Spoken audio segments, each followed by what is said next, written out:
The wagon wheel shattered with a crack that echoed across the empty Texas plains, and Beatrice Norwood felt her heart sink as the entire vehicle lurched sideways, coming to a grinding halt in the middle of nowhere, with the sun already beginning its descent toward the horizon. She climbed down from the seat, her boots hitting the dusty ground with a soft thump, and surveyed the damage with growing dread. The right rear wheel had split clean through, several spokes hanging uselessly from the rim. Her supplies, her belongings, everything she owned in this world sat in that wagon, and she was stranded at least 20 miles from Hillsboro, Texas, with no one in sight and nightfall approaching fast. Beatrice was 24 years old, and she had been traveling alone since leaving San Antonio 3 days prior. Her aunt had passed away 2 months ago, leaving her a small parcel of land near Hillsboro, and with nothing keeping her in San Antonio anymore, she had decided to start fresh. Now, standing in the middle of the desolate prairie with a broken wagon and no help in sight, she wondered if she had made a terrible mistake. She tried to lift the wagon herself, thinking perhaps she could somehow jury-rig a temporary fix, but the weight was far too much for her alone. Sweat beaded on her forehead despite the cooling evening air, and she felt tears of frustration prick at her eyes. She refused to cry, though. Beatrice had learned long ago that tears solved nothing. She had been alone since her parents died when she was 18, making her own way in the world, and she would figure this out too. The sound of hoofbeats made her spin around, hope and caution warring in her chest. A lone rider approached from the east, silhouetted against the setting sun. As he drew closer, she could make out more details. A tall man on a chestnut horse, wearing a wide-brimmed hat and dusty trail clothes. He slowed as he approached, and she instinctively put her hand on the small pistol she kept in her pocket, though she left it there. The man reined in his horse about 10 feet away and tipped his hat to her. His face was weathered but kind, with blue eyes that seemed to take in everything at once. He looked to be in his late 20s, with dark hair that curled slightly at his collar, and a strong jawline shadowed with several days of stubble. "Evening, madam," he said, his voice a pleasant baritone with the slow drawl of someone who had spent his whole life in Texas. "Looks like you have run into some trouble." Beatrice straightened her shoulders, trying to project confidence she did not entirely feel. "My wheel broke. I can manage, though. I appreciate your concern." The man dismounted with easy grace and approached the wagon, keeping a respectful distance from her. "Name is Pierce Xander, madam. I have been working cattle drives between here and San Antonio for the better part of 10 years, and I can tell you with certainty that wheel is not going to fix itself, and you will not make it to Hillsboro before full dark, which is maybe an hour away at most." Beatrice bit her lip, knowing he was right but hating to admit she needed help. Independence had been her shield for so long, it was hard to lower it now. "I am Beatrice Norwood. I was heading to Hillsboro. My aunt left me some property there." Pierce nodded and walked around the wagon, examining the damage with a practiced eye. He crouched down beside the broken wheel, running his fingers along the split wood. "This is not good, but it is not the worst I have seen either. I've got some rope and tools in my saddlebag. I can fashion a temporary splint that should hold long enough to get you into town if we take it slow." "I do not have much money to pay you," Beatrice said quietly, shame coloring her cheeks. Pierce looked up at her, and something in his expression softened. "Did not ask for payment, madam. Out here, we help each other because it is the right thing to do. Next time, maybe you will help someone else in need." He stood and went back to his horse, pulling out coils of rope, some strips of canvas, and a small toolkit. Beatrice watched as he worked, impressed by the efficiency of his movements. He did not waste motion or time, and within minutes he had the wagon jacked up with a makeshift lever system using a sturdy piece of deadwood he found nearby. "This is going to take a bit of time," Pierce said, glancing at the darkening sky. "But I will have you mobile before full dark. Might be we should think about making camp for the night, though. Traveling these roads after sunset is asking for trouble, even with two of us." Beatrice felt her pulse quicken. Camp overnight with a strange man. Everything in her experience told her that was dangerous, and yet, what choice did she have? She studied Pierce's face, looking for any sign of ill intent, but found only honest concern and concentration as he worked on her wheel. "I have traveled these roads many times, Miss Norwood," Pierce said without looking up, as if sensing her hesitation. "There is a good camping spot about a mile up ahead, near a creek. You will have your wagon. I will keep my bedroll well away from yours, and we can take turns keeping watch if that makes you feel safer. But I give you my word as a gentleman that you will come to no harm from me." Something in his tone made her believe him. Maybe it was foolish, maybe she was being naive, but Beatrice found herself nodding. "All right. Thank you, Mr. Xander. Pierce is fine, madam. Then you should call me Beatrice." He looked up then and smiled, and it transformed his entire face, making him look younger and surprisingly handsome. "Beatrice it is." She found herself smiling back before she caught herself and looked away, focusing on the horizon. The sun was nearly gone now, painting the sky in brilliant shades of orange and purple. It was beautiful out here in a harsh, unforgiving way. She had grown up in town, always surrounded by people and buildings, but there was something about the openness of the prairie that called to something deep in her soul. Pierce worked for another 30 minutes, splinting the wheel with strips of canvas and rope, reinforcing the split spokes as best he could. When he finally lowered the wagon back down and tested the wheel, it held, though it clearly would not last for any serious distance. "That will get you to the creek, and then on into Hillsboro tomorrow, as long as we take it very slow," Pierce said, wiping his hands on his trousers. "But you are going to need a new wheel before you do any more traveling. There is a good wheelwright in Hillsboro, though. Old German fellow named Kaufman. He will fix you up proper." "I appreciate your help more than I can say," Beatrice said, and meant it. Without this stranger's assistance, she would have been facing a very dangerous night alone on the prairie. Pierce gathered his tools and tied them back onto his saddle. "I will ride ahead to the creek and make sure the sight is clear. You follow in the wagon and just holler if you run into any trouble. Keep it slow and steady." He mounted his horse and rode ahead at an easy pace, and Beatrice climbed back onto her wagon seat, taking up the reins. The horses, who had been patiently waiting through all of this, started forward at her command. The wagon creaked ominously, and she could feel the weakness in the rear right wheel with every revolution, but it held. The creek Pierce had mentioned was exactly where he said it would be. A small stream lined with cottonwood trees that provided shelter from the constant prairie wind. Pierce had already started a small fire by the time she arrived, and he helped her unhitch the horses and get them settled with water and the grain she had brought along. "I have got some beans and salt pork we can cook up," Pierce offered, pulling supplies from his saddlebags. "And I have got coffee. Not much, but it is better than nothing." "I have some cornbread I baked yesterday," Beatrice said, "and some dried apples."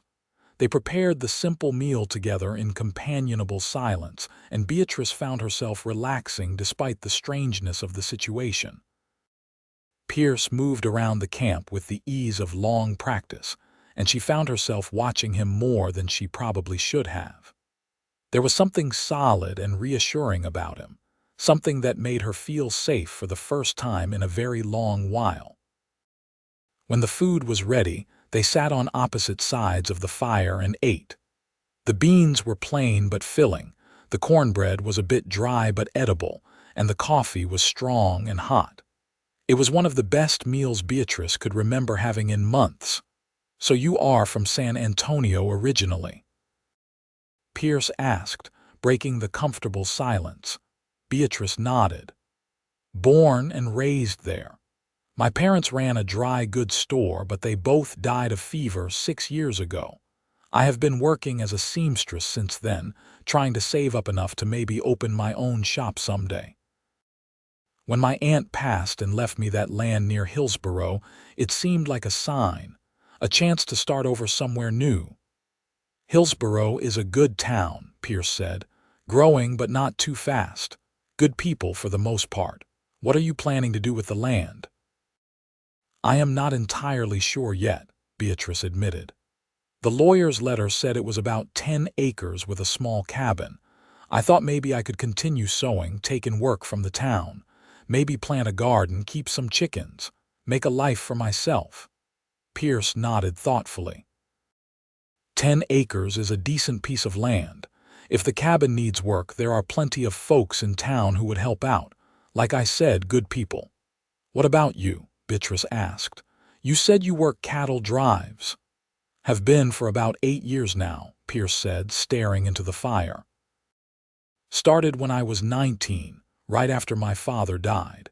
He was a cowboy too, got kicked in the head by a horse, died instantly. My mother had already passed when I was young, so there was nothing keeping me in one place. I have been drifting ever since, going where the work is." Dunn drives up to Kansas, over to New Mexico, all around Texas. "It is hard work, but it is honest and it suits me." There was something sad in his voice, something lonely, and Beatrice felt an unexpected kinship with this stranger. They were both alone in the world, both making their way as best they could. "You ever think about settling down somewhere?" she asked quietly. Pierce looked up at her, and in the firelight his eyes seemed very blue and very deep. "Sometimes. Gets lonely on the trail, especially when you have been at it as long as I have. But I do not know that I am cut out for staying in one place. Never tried it, really. Would not know where to start." "I think it starts with just deciding to stay," Beatrice said. "With choosing a place and making it yours. Or at least, that is what I am hoping, since that is what I am trying to do." They talked for another hour as the fire burned down, sharing stories of their lives, their hopes, their fears. Beatrice found herself opening up to Pierce in a way she had not opened up to anyone in years. There was something about the darkness and the isolation and the flickering firelight that made honesty easier, made vulnerability feel less dangerous. Finally, Pierce stood and stretched. "We should both get some sleep. I will take first watch if you want to rest.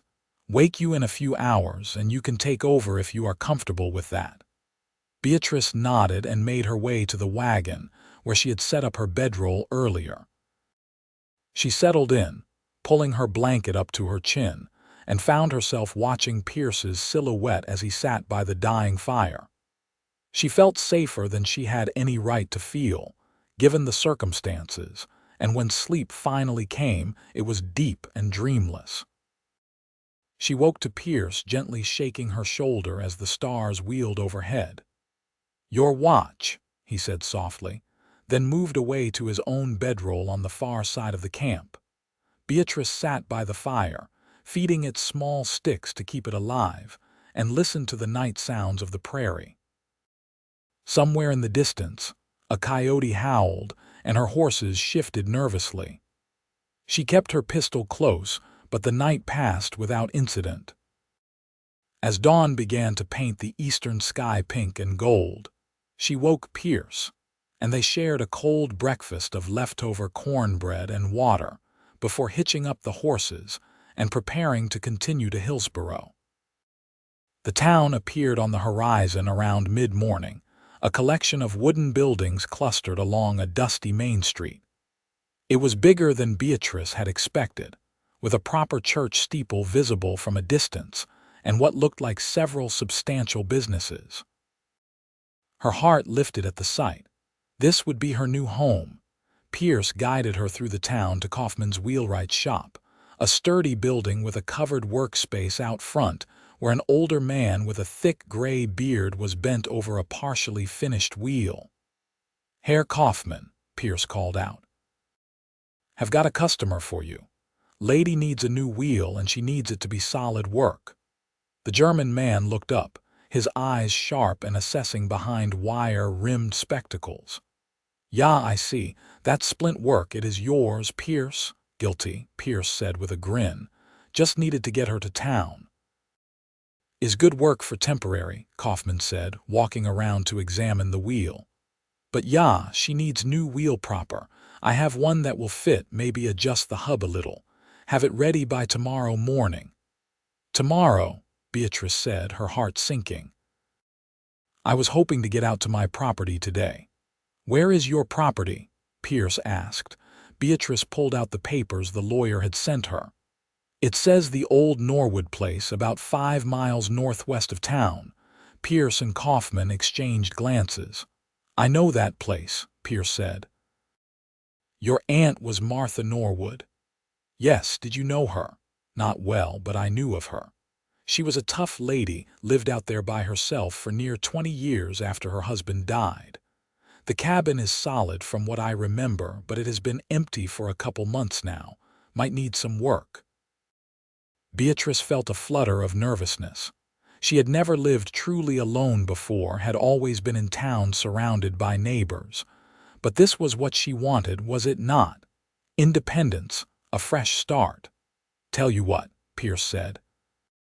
"I will ride out there with you once the wheel is fixed, help you get settled in.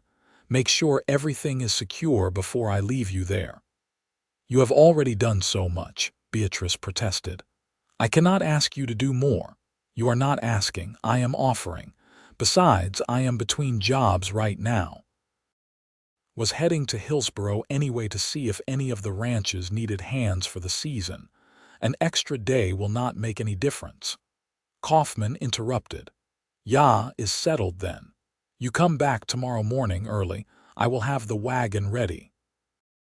"Pierce, you make sure this young lady finds a place to stay tonight that is safe and proper." Pierce nodded. "There is a boarding house run by a widow named Mrs. Patterson. She is respectable and her rates are fair. I will take you there now." They left the wagon with Kaufman and walked down the main street, Pierce leading his horse. Beatrice looked around with interest, noting the general store, the saloon, the sheriff's office, and a small dressmaker's shop that made her pause. "That is Mrs. Chen's place," Pierce said, noticing her interest. "She came here from California about 5 years ago with her husband, who was working on the railroad. He died in an accident and she stayed, started making dresses. Does good work. Might be someone you should talk to about doing sewing work." Beatrice nodded, filing that information away. Already she was starting to see possibilities, ways she might build a life here. Mrs. Patterson's boarding house was a tidy 2-story building painted white with blue shutters. The proprietor herself was a plump woman in her 50s with kind eyes and a no-nonsense manner. She looked Pierce up and down, then turned her attention to Beatrice. "Need a room, do you?" she asked. "Just for tonight," Beatrice said. "My wagon is being repaired." "That will be 50 cents, includes supper and breakfast. Meals are at 6 sharp, and I do not tolerate drinking or cursing under my roof." "That sounds perfect, thank you." Mrs. Patterson showed Beatrice to a small but clean room on the 2nd floor, then turned to Pierce. "You staying too, Mr. Xander?" "No, madam. I will find a spot at the livery or the saloon. Just wanted to make sure Miss Norwood was settled properly." Mrs. Patterson nodded approvingly. "You are a good man, Pierce Xander. Your mother would be proud." Something flickered across Pierce's face, too quick for Beatrice to identify, but he just nodded and touched his hat brim. "I will come by tomorrow morning at first light, Beatrice. We will get your wagon and head out to your property." "Thank you, Pierce, for everything."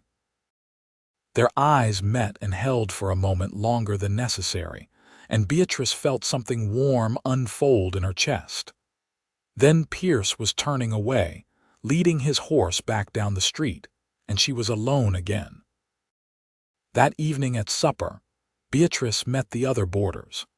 A young school teacher named Sarah, a traveling salesman named George, and an elderly couple named the Hendersons who were visiting their daughter in town.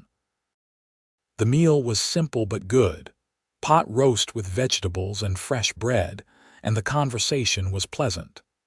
But Beatrice found her mind wandering, thinking about the man who had helped her, wondering if she would see him again after tomorrow. She woke before dawn the next morning, too anxious to sleep any longer. She dressed carefully in her most practical dress, a dark blue cotton that was sturdy and serviceable, and braided her brown hair in a long plait down her back. When she came downstairs, Pierce was already waiting in the front parlor, hat in hand. "Morning," he said, and his smile made her heart do an odd little skip. "You ready to see your new home?" "As ready as I will ever be," Beatrice said. They walked to Kaufman's shop together in the cool morning air. The wheelwright had been as good as his word. The wagon had a new wheel that looked solid and well made, and he had even tightened the other wheels and greased the axles. "Should give you no more trouble now," Kaufman said proudly. "Is good, solid work." Beatrice paid him from her carefully hoarded savings, wincing at how much smaller her money pouch felt afterward, but knowing it was necessary. They hitched up the horses, and with Pierce riding alongside on his chestnut gelding, they headed northwest out of town.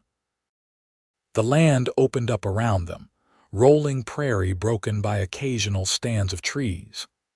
It was May of 1878, and wildflowers dotted the grassland in splashes of color, bluebonnets and Indian paintbrush and black-eyed Susans. The morning sun was warm but not yet hot, and the sky was a brilliant, cloudless blue. They rode in comfortable silence for a while, and then Pierce pointed ahead. "There, see that line of trees? That is your property line. The cabin is just beyond, near the creek." Beatrice's heart began to pound as they drew closer. This was it. Her new beginning, her fresh start, the place where she would build her life. The cabin came into view, and she felt a mixture of relief and dismay. It was larger than she had expected, a solid log structure with a stone chimney and a covered porch. But it was also clearly neglected, with weeds growing tall around the foundation and one of the shutters hanging crooked. The yard that had probably once been neat and orderly was overgrown, and the small barn behind the cabin sagged slightly to one side. "It needs work," Pierce said, stating the obvious. "But the bones are good. Your aunt built well. We can get that shutter fixed today, and I can check the roof, make sure there are no leaks. The barn will need some attention before winter, but it will hold for now." They climbed down, and Pierce helped her open the door. Inside, the cabin was musty but relatively clean. It had been closed up for months, but there were no signs of animals having gotten in. There was a main room with a stone fireplace, a kitchen area with a wood stove, and two smaller rooms off the back, presumably bedrooms. The furniture was simple but serviceable. A table and chairs, a rocking chair by the fireplace, a dresser and bed frame in each bedroom. "This is wonderful," Beatrice said, meaning it. She could see past the dust and neglect to the potential underneath. This was a real home, the first place that had been truly hers since her parents died. Pierce smiled at her enthusiasm. "Let us get your things unloaded, then I will work on that shutter and check the roof while you settle in." They spent the rest of the morning working. Beatrice swept and cleaned while Pierce made repairs. He fixed the shutter, replaced several shingles on the roof that had come loose, and repaired a broken board on the porch steps. Around noon, Beatrice made lunch with the supplies she had brought, and they ate together on the porch, looking out over her land. I can see why your aunt loved it here, Beatrice said. It is beautiful, quiet. It is isolated, though, Pierce said seriously. Town is a good 5 miles. If you run into trouble, you are on your own until you can get there. You know how to shoot that pistol you carry, Beatrice nodded. My father taught me. I am not an expert, but I can hit what I aim at least at close range. That is good. You should practice some, though. And you will need to think about supplies for winter. Might want to talk to some of your neighbors about that. I have neighbors, couple of families within a few miles. The Harpers to the south, they run cattle. The Johnsons to the east, they farm. Both good people. You should introduce yourself when you get a chance. After lunch, Pierce showed her around the property, pointing out the boundaries, the creek that ran along the northern edge, and the small grove of fruit trees that her aunt had apparently planted years ago. There was so much to learn, so much to do, and Beatrice felt both excited and overwhelmed. As the afternoon wore on, she realized Pierce would be leaving soon, and she found herself not wanting him to go. He had been her companion for 2 days now, her helper, her guide. The thought of being truly alone out here was daunting, though she would never admit it out loud. They were standing by the corral behind the barn, Pierce showing her the best way to maintain the fence, when she finally worked up the courage to speak. Will you stay for supper? It is the least I can do to thank you for all your help. Pierce hesitated, and she saw the same conflict in his eyes that she felt in her heart. I should probably get back to town, look for work. One more meal will not make a difference, Beatrice said, echoing his words from the day before. Please, I would like the company. He smiled then, that warm smile that transformed his face. All right, one more meal. They worked together to prepare supper, Beatrice frying up salt pork and making gravy while Pierce made biscuits, which surprised her until he explained he had learned to cook on trail drives where every man had to take his turn. As they ate, sitting across from each other at her new table in her new home, Beatrice found herself thinking about the future. Not just her future, but the possibility of a future that might include someone else. Someone like Pierce. It was too soon to think such things, she told herself sternly. She had known the man for 2 days. That was not enough time to develop real feelings. And yet, she could not deny the way her heart lifted when he smiled at her, or the sense of rightness she felt when they worked together, or the hollow feeling in her chest when she thought about him riding away. What are you thinking about? Pierce asked quietly. Beatrice looked up, startled. I was thinking how strange it is that 2 days ago I did not know you existed, and now I cannot imagine the last 2 days without you. The words were out before she could stop them, too honest, too revealing.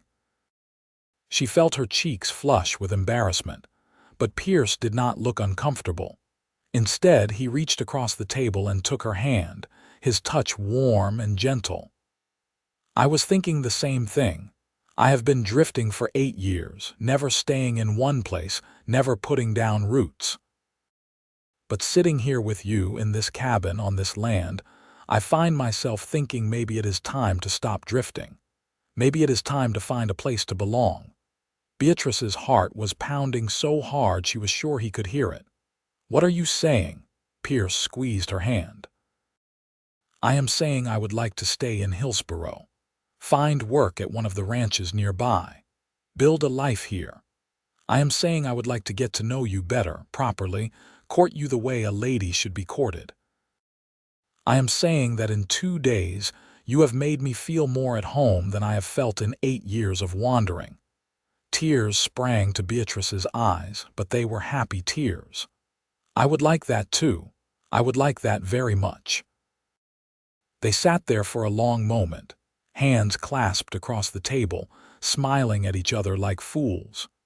Then Pierce stood and came around the table, gently pulling her to her feet. He was taller than her by several inches, and she had to tilt her head back to look into his eyes. I am not a rich man, Pierce said softly. "I've got my horse, my saddle, my guns, and about $60 saved. But I am a hard worker, and I am honest, and I promise you I will do everything in my power to make you happy if you will give me the chance." "I do not need riches," Beatrice said. "I need someone who sees me, who respects me, who will stand beside me as a partner. Someone who makes me feel less alone." Pierce cupped her face in his hands, his touch infinitely gentle. "You will never be alone again, Beatrice. Not if I have anything to say about it." He leaned down and kissed her, soft and sweet and full of promise. It was Beatrice's first kiss, and it felt like coming home. When they finally pulled apart, Pierce rested his forehead against hers. "I should probably set up my bedroll in the barn, keep everything proper. But I will be here in the morning, and the morning after that, and every morning you will have me." Beatrice nodded, not trusting herself to speak around the lump in her throat. True to his word, Pierce set up his camp in the barn that night, and Beatrice went to bed in her new home with her heart singing. She had come to Texas looking for a fresh start, for land and independence, and a chance to build a life.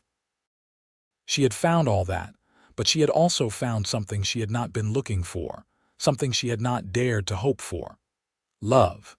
The next morning, Pierce rode into Hillsboro and found work at the Harper Ranch, the same neighbors he had mentioned. Tom Harper was a rancher in his 50s who needed experienced help, and he hired Pierce on the spot when he heard about his trail drive experience.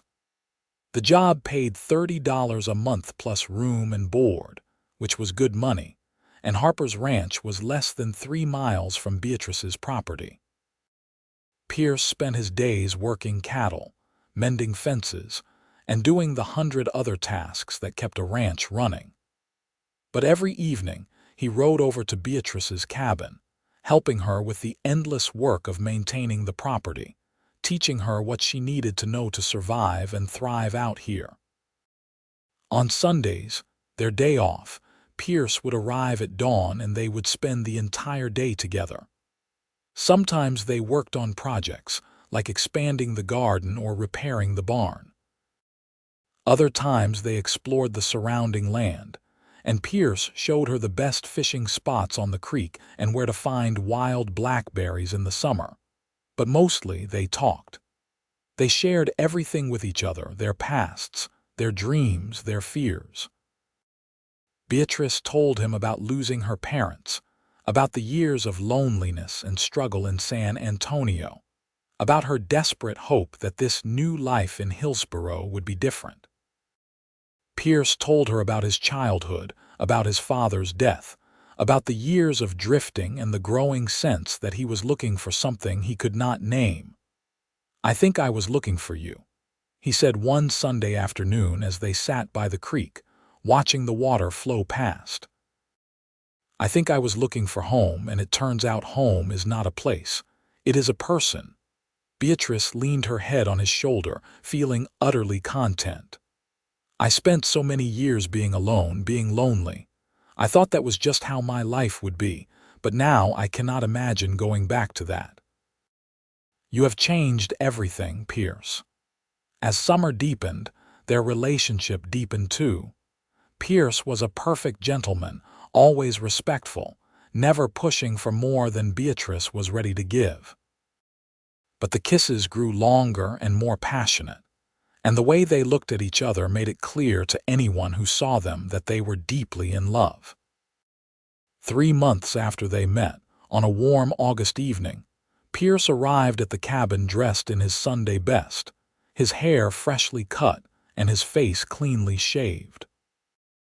Beatrice had been teaching herself to sew dresses using fabric she had bought in town, and she wore one of her own creations, a pretty green cotton that brought out the hazel flecks in her brown eyes. They ate dinner together as they did every evening, but Pierce seemed nervous, distracted. Finally, as Beatrice was clearing the dishes, he stood up and came to stand beside her. "Beatrice, leave those. I need to talk to you about something." She turned to face him, curious and a little concerned by his serious tone. Is everything all right? Pierce took both her hands in his. Everything is more than all right. These last 3 months have been the happiest of my life. Waking up knowing I am going to see you, working hard all day but knowing at the end of it you will be waiting, falling asleep thinking about the life we are building together. It is everything I never knew I wanted. Beatrice smiled. I feel the same way. That is what I was hoping you would say. Pierce released her hands and to her shock, dropped to one knee. From his pocket, he pulled out a simple gold band with a small but pretty ruby set in it. This was my mother's ring. It is the only thing of hers I have.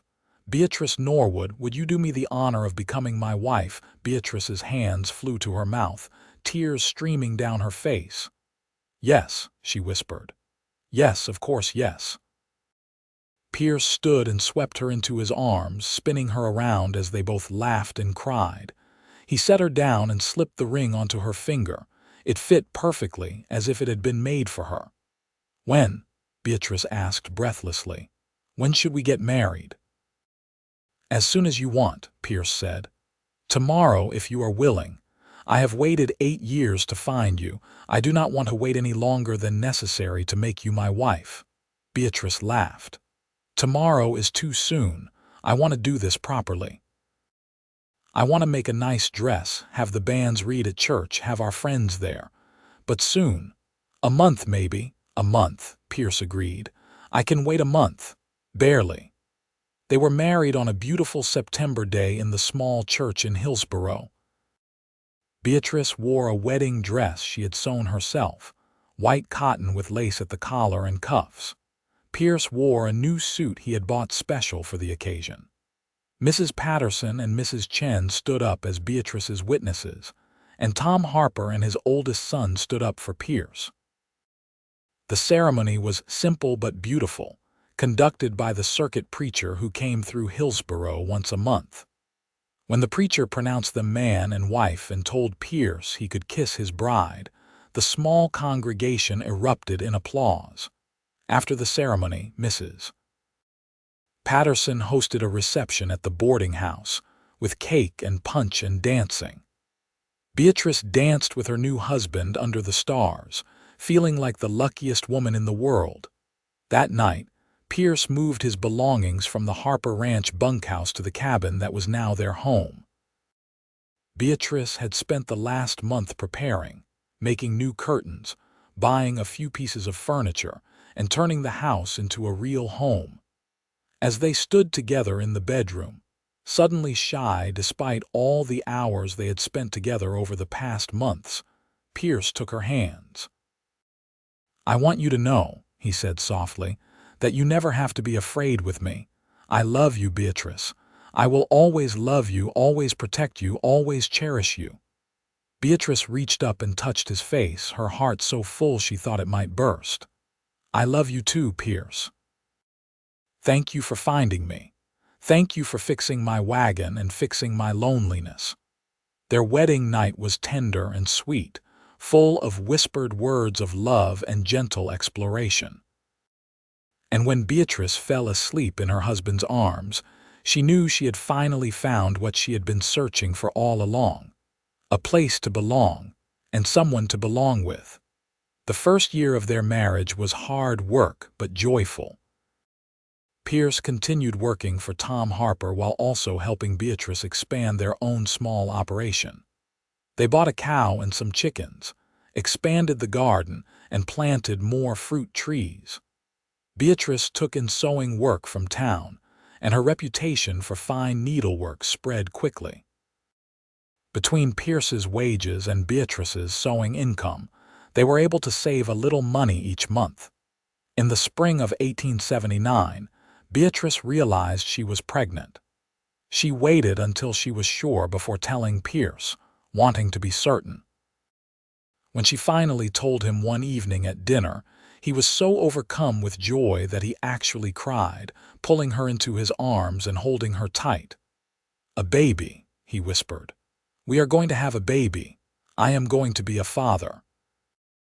You are going to be a wonderful father, Beatrice said, crying happy tears of her own. Their son was born in late December, a healthy boy with dark hair and blue eyes like his father. They named him Samuel after Pierce's father and called him Sam.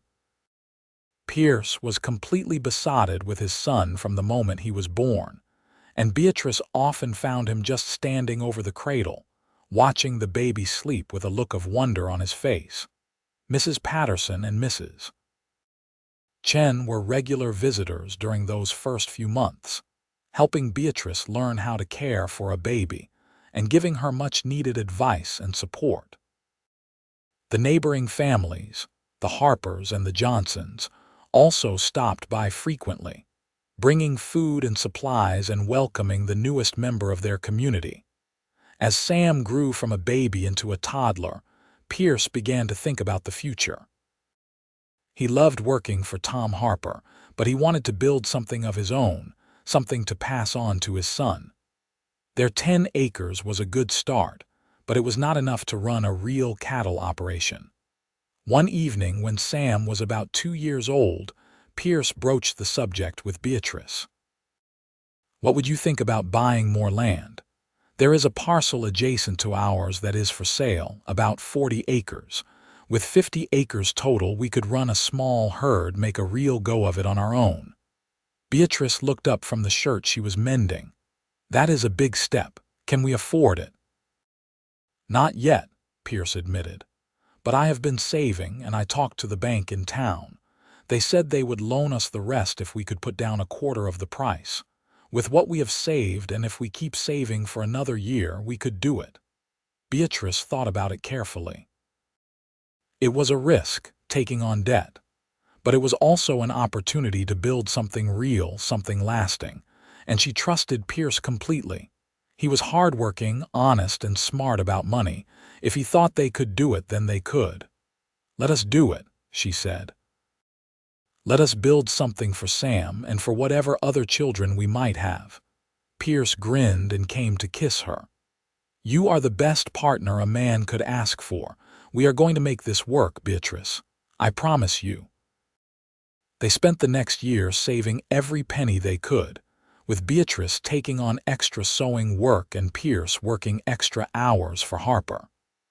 When their second child, a daughter they named Rose, was born in the fall of 1881, they did not let it slow them down. By the spring of 1882, they had saved enough for the down payment.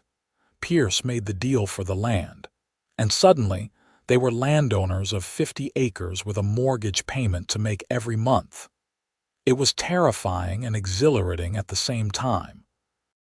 Pierce gave his notice to Tom Harper, who understood completely, and even sold them their first 10 head of cattle at a good price to help them get started.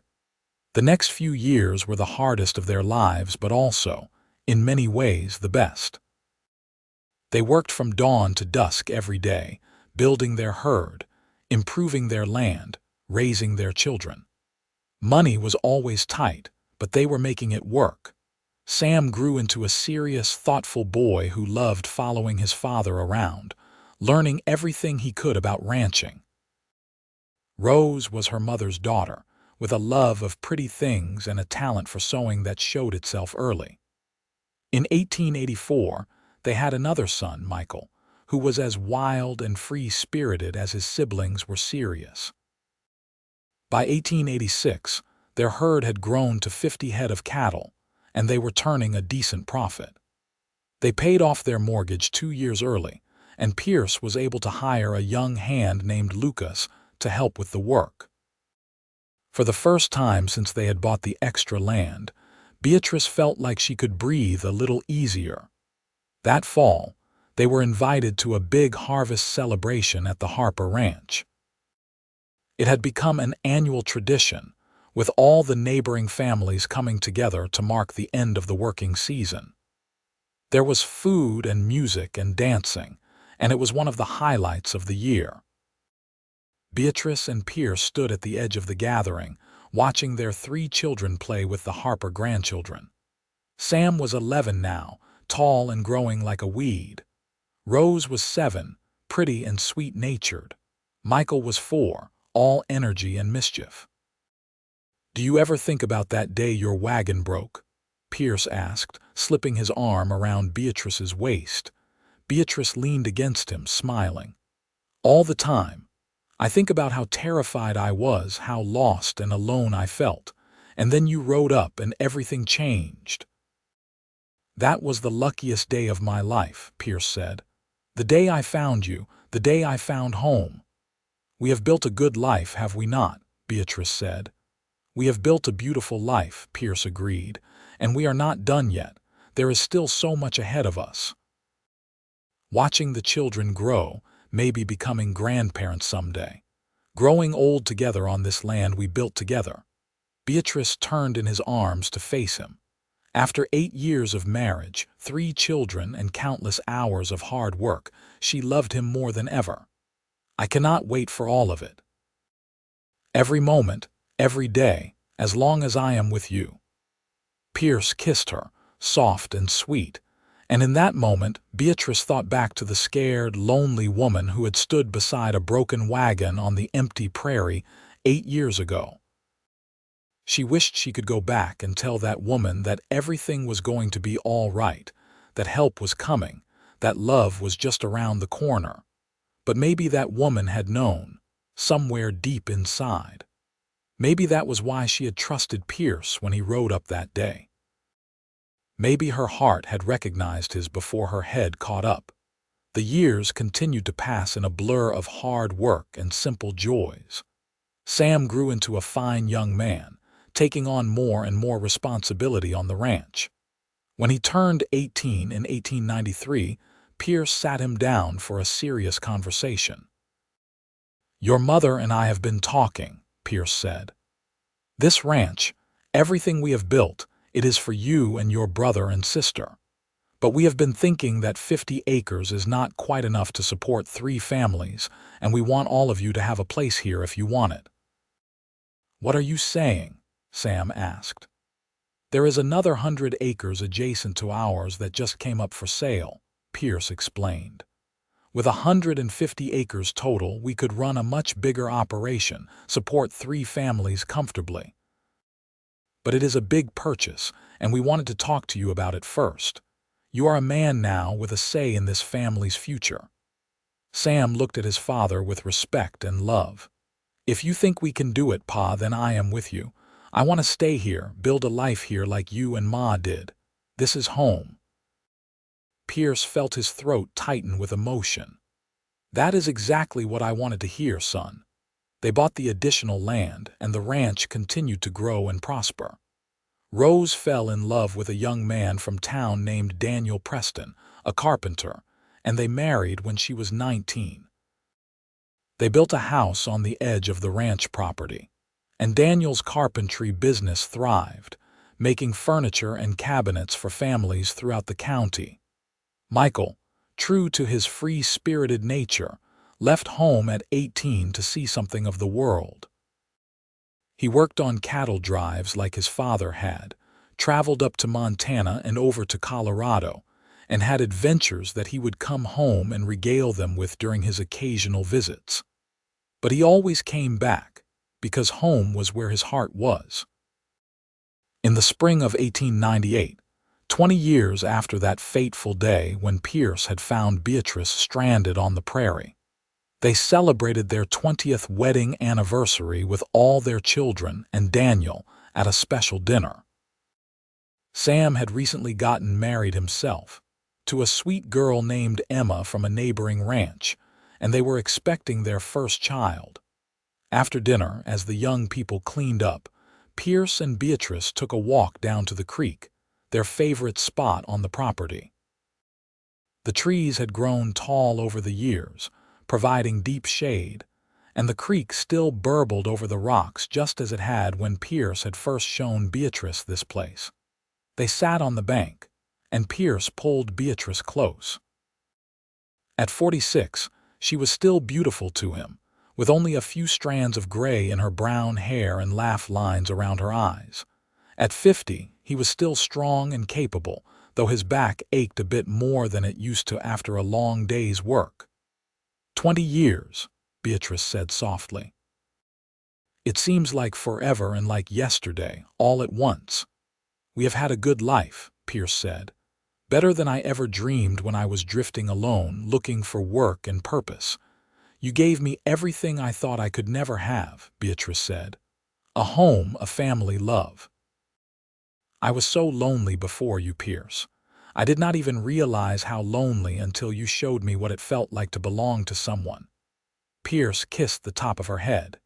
You saved me too, you know. I was lost, just going through the motions of living. You gave me a reason to plant roots, to build something, to become the man I was meant to be. They sat in comfortable silence for a while, listening to the creek and the evening birdsong. Then Beatrice spoke again. Emma told me today that Sam is hoping for a son. He wants to name him Pierce after you. Pierce felt tears prick his eyes. That boy is going to make me cry again. I swear I never cried before I met you, and now I cry at everything. Beatrice laughed. You have a tender heart under that tough cowboy exterior. It is one of the things I love most about you. Sam and Emma's baby was indeed a boy, born in late summer of 1898. They named him Pierce Samuel, and Pierce Sr. held his tiny grandson with shaking hands and a full heart. The cycle continued, generation after generation, building on what Pierce and Beatrice had started. Michael finally settled down in 1900, marrying a spirited woman named Clara who he met on his travels. They built a house on the ranch, and Michael took over much of the daily operations as Pierce began to slow down a bit. Rose and Daniel had 3 children, and their carpentry business was so successful they opened a shop in town. In 1903, Pierce and Beatrice celebrated their 25th wedding anniversary. By then, they had 5 grandchildren with 2 more on the way. The ranch was thriving and their children were all happy and settled.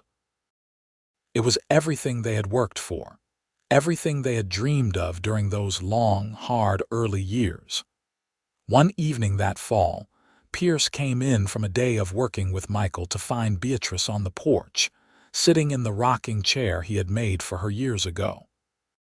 She was doing needlework, as she often did in the evenings, though her sewing business had slowed considerably now that the children were grown. He sat down on the porch step beside her chair and took off his hat, running his hand through his gray, streaked hair. "Long day," he said. "You work too hard," Beatrice said, setting down her sewing. "Michael can handle things. You do not need to push yourself so much." "Old habits," Pierce said with a shrug. "Spent so many years working sun up to sundown, it feels wrong to stop now." Beatrice reached out and ran her fingers through his hair, the gesture as familiar and comforting as breathing. "We have earned our rest, Pierce. We built something amazing here. 3 children, 5 grandchildren and counting, a thriving ranch, a legacy that will last for generations. We did good." Pierce turned to look up at her, and his eyes were bright with unshed tears. "I love you, Beatrice. 25 years later, and I love you more now than I did when I first saw you standing beside that broken wagon, trying so hard to be brave and strong even though you were terrified." Beatrice leaned down and kissed him softly. "I love you too. You are my everything, Pierce Xander. My rescuer, my partner, my best friend, my great love. Everything good in my life started the day you rode into it." They sat together as the sun set, painting the Texas sky in brilliant shades of orange and pink and purple, the same colors as that first sunset they had watched together all those years ago. The land stretched out before them, the land they had built their life on, the land their children and grandchildren would continue to build on. Inside the house, they could hear the sounds of activity. Emma had brought the children over for dinner, and their voices and laughter filled the home with joy. Soon Beatrice would go inside and help prepare the meal, and Pierce would play with the grandchildren, bouncing them on his knee and telling them exaggerated stories about the old days. But for now, they sat together in the fading light, two people who had found each other by chance and built a life together by choice. From a broken wagon wheel and a lonely heart had grown a love story that would echo through generations. As the first stars began to appear in the darkening sky, Pierce stood and offered his hand to Beatrice. She took it, as she had taken it so many times over the years, and let him pull her to her feet. They stood there for a moment, hands clasped, looking at each other with all the love and history and shared memories of 25 years together. "Come on," Pierce said softly. "Let us go inside. Our family is waiting." Beatrice smiled and squeezed his hand. "Our family. I will never get tired of saying that. Having that." They walked inside together, into the warmth and light and laughter, into the life they had built together from nothing but determination, hard work, and love. Behind them, the Texas night settled over the ranch, peaceful and quiet, and the stars wheeled overhead in the same patterns they had followed for millennia, watching over the land and the people who called it home. Years continued to pass, each one bringing new joys and inevitable sorrows. In 1907, Beatrice's health began to decline. She developed problems with her heart, and the doctor from Hillsborough visited regularly, though there was little he could do except prescribe rest and make her as comfortable as possible. Pierce refused to leave her side, sitting by her bed for hours, holding her hand and talking to her about the old days, about their children and grandchildren, about everything they had shared. Sam and Michael took over running the ranch completely, and Rose visited every day, bringing food and helping care for her mother. On a warm May evening in 1908, exactly 30 years after the day Pierce had found Beatrice stranded on the prairie, she squeezed his hand and looked into his eyes with all the love in the world. "I am not afraid," she whispered. "I had the most beautiful life, Pierce. You gave me everything." "Thank you." "Do not talk like that," Pierce said, his voice breaking. "You are going to be fine. You have to be fine. I cannot do this without you." Beatrice smiled, and even now, even weak and ill, she was beautiful to him. "You can and you will, for the children, for the grandchildren. But I do not think you will have to, not for very long. We are two halves of one whole, you and I. We will find each other again." She passed peacefully in her sleep that night, with Pierce holding her hand and their children gathered around. Pierce felt something break inside him when she took her last breath, a fundamental part of himself that could not exist without her. True to Beatrice's prediction, Pierce did not linger long without her. He tried, for the sake of his children and grandchildren. He showed up for meals, he bounced the great-grandchildren on his knee, he offered advice when asked. But everyone could see he was just going through the motions, that the light had gone out of his eyes.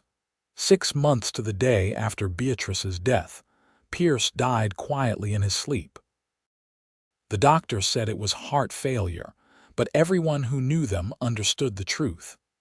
Pierce had died of a broken heart, unable to live in a world that did not contain Beatrice. They were buried side by side on a small rise overlooking the ranch, under 2 oak trees that Pierce had planted the year Sam was born.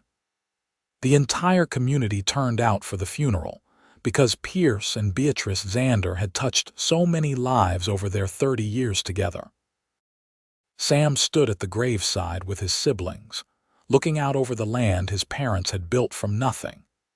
In his pocket, he carried the ruby ring his father had given his mother on the day they got engaged, the ring that had belonged to Pierce's mother. His father had pressed it into his hand a few days before he died, making him promise to give it to Sam's own son when the time was right, to keep it in the family always. "They had a great love," Emma said softly, slipping her hand into Sam's. "The kind poets write about." "They did," Sam agreed. "And we are all here because of it.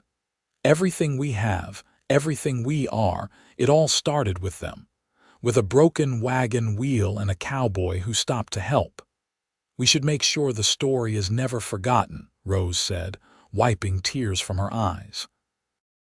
"The grandchildren and great-grandchildren should know where they came from, what their grandparents built."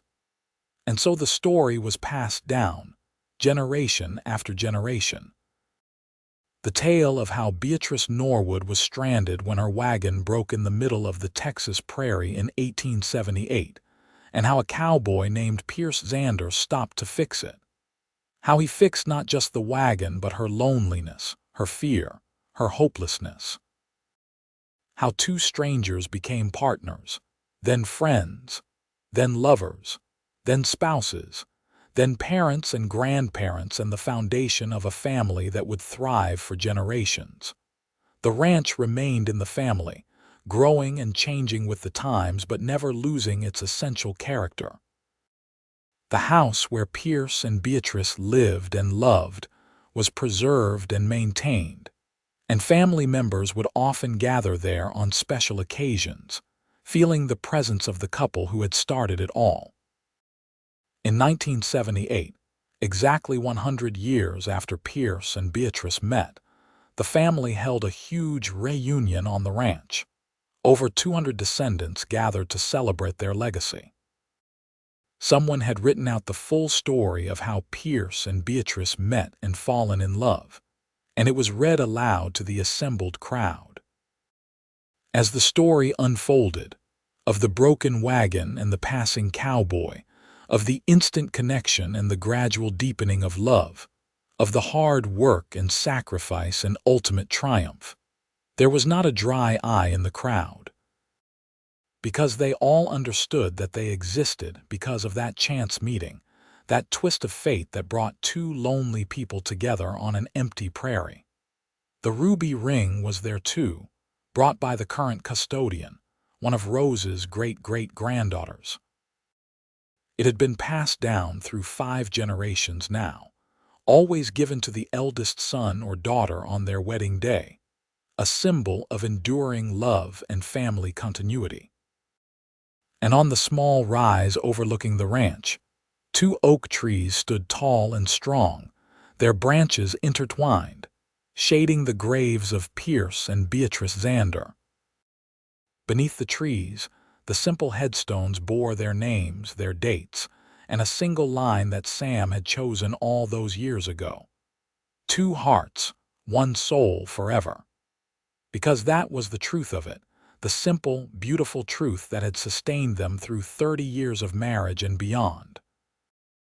They had been 2 people, alone and adrift, who found each other and built something lasting. They had taken a moment of crisis, a broken wagon wheel on a lonely prairie road, and turned it into the foundation of a love story that would echo through the ages. Pierce had fixed Beatrice's wagon that day in 1878. But more importantly, he had fixed her loneliness, her fear, her sense of being alone in the world. And she had done the same for him, giving him a home and a purpose, and a reason to stop drifting and start living. Together, they had built not just a ranch or a family, but a legacy of love that would never be forgotten. And as the sun set over the Texas prairie on that day of reunion, 100 years after they first met, their story lived on in the hearts and lives of all those who had come from them, a testament to the enduring power of love, partnership, and 2 people who chose each other against all odds. The stars came out, the same stars that had watched over Pierce and Beatrice during their life together, and they shone down on the land, and the people gathered there, a reminder that some love stories never truly end. They live on in the lives they touched, the families they created, and the legacy they left behind. And somewhere, beyond the stars and the vastness of eternity, 2 souls who had found each other once found each other again, reunited at last, their love undiminished by death or time or distance. Because that is what true love does. It endures. It persists. It lasts forever. The end of their earthly story was just the beginning of something eternal, something that could never be broken or diminished. Pierce and Beatrice Xander had lived, loved, built, and dreamed together. And their story, born from a broken wagon and a passing cowboy, would live on as long as there were descendants to remember it, to tell it, to pass it on to the next generation. They had fixed each other's loneliness and in doing so, had created something beautiful and lasting that would never fade. That was their legacy, their gift to all who came after. And it was, in the end, more than enough. It was everything.